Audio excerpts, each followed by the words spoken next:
akkam jirtu nagaa keessanii faamiliin koo Jarman afaan Oromoo har'ammoo waa'ee beshtimte artikil fi umbeshtimte artikil ilaalla. Yeroo darbee umbeshtimte artikil yeroo hedduu dura isin poostii godheera. Har'ammoo umbeshtimte artikil ilaalla. Umbeshtimte artikilii fi beshtimte artikiliin garaagarummaan isaanii maalii fi akkasumas akkaataa fayyadama isaa ilaalla. Na hordofaa. Beshtimte artikil wanti jennu wanta irraa beeknu deya diidaas. Deya warreen fudhatanii meellish yookaan immoo warra saala dhiiraa bakka bu'anii akkasumas dii warri fudhatan immoo vaayibileesh dubartootaa fi inni sadaffaa immoo nuutiraal. Umbeshtimte artikil benutzman nur im Singular. Also akkas yeroo jennu umbeshtimte artikilii eine warreen jedhamanii artikilii kana qeenxee qofaaf fayyadamna. Fakkeenyaa ilaalu. Ein Kind spielt auf der Straße. Daa'imni tokko daandii gubbaarra taphataa. Garuu daa'imichi eenyu akka ta'e hin beeknu, garuu mucaan tokko daandii gubbaarra akka taphachaa jiru nutti agarsiisa jechuudha. Yeroo baay'ee noomen yookaan immoo maqaanii isa dura dhufuu qofaasaa of danda'e dhaabbata. Baay'inaaf fayyadamuu dandeenyu. Kinder spielen auf der Straße.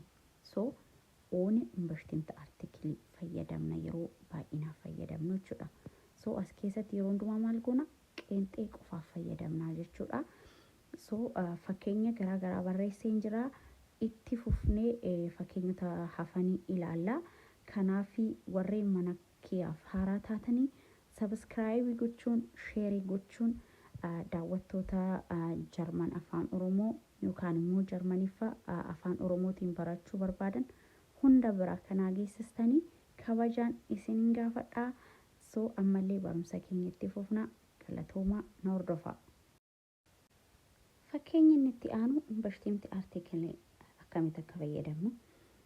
Eine Frau geht über die Straße. Eine Frau yeroo jennu vaayibileesh yookiin immoo dubartii fi so dubartiin tokko daandii gubbaa deemti. Eenyummaa isheen beeknu, garuu dubartiin tokko daandii gubbaa deemti. Ein Mann geht über die Straße. Ein Mann gaafa jennu meellishiidha yookiin immoo nuutiraalii artikilii deebisa fudhatu jechuudha. Ein Mann geht über die Straße. Namichi tokko daandii gubbaa deema, eenyummaa isaan beeknu jechuudha. Umbeshtimte artikilii gaafa fayyadamnu wanta ta'e tokkoof fayyadamna jechuudha. Wanta itu adda baafannee hin beekneef jechuudha. Der Hund bellt. Sareen suni ni duta. Argaa jirra saree sana. Garuu ein Hund bellt yoo jenne sareen tokko dutaa jira, garuu saricha sana ijaan argaa hin jirru. Iddoo tokkooti sareen tokko dutaara jechuudha. So akkasumas sie geben Information über Geschlecht, Anzahl, Unfall. Also namni kuni umbeshtimte artikiliin odeeffannoo waa'ee saalaa jechuunis saala dhiiraa, dhalaa fi akkasumas daa'immanii fi dhimmaa fi itti fayyadamna jechuudha. Fakkeenya inni sadaffaa fi inni dhumaa ich möchte ein Eis yoo jenne aayisii tokkoon barbaada. Garuu as keessa aayiskiriimii hedduu gosa hedduutu jira. Isa sana keessa akkam akka barbaannu hin jenne caallisni aayiskiriimii tokkoon barbaada. Kanaaf wanta hin beekne tokkorraa yeroo haasofnu jechuudha. Also richtig gaafa jennu ich möchte Schoko Eis fakkeenyaaf.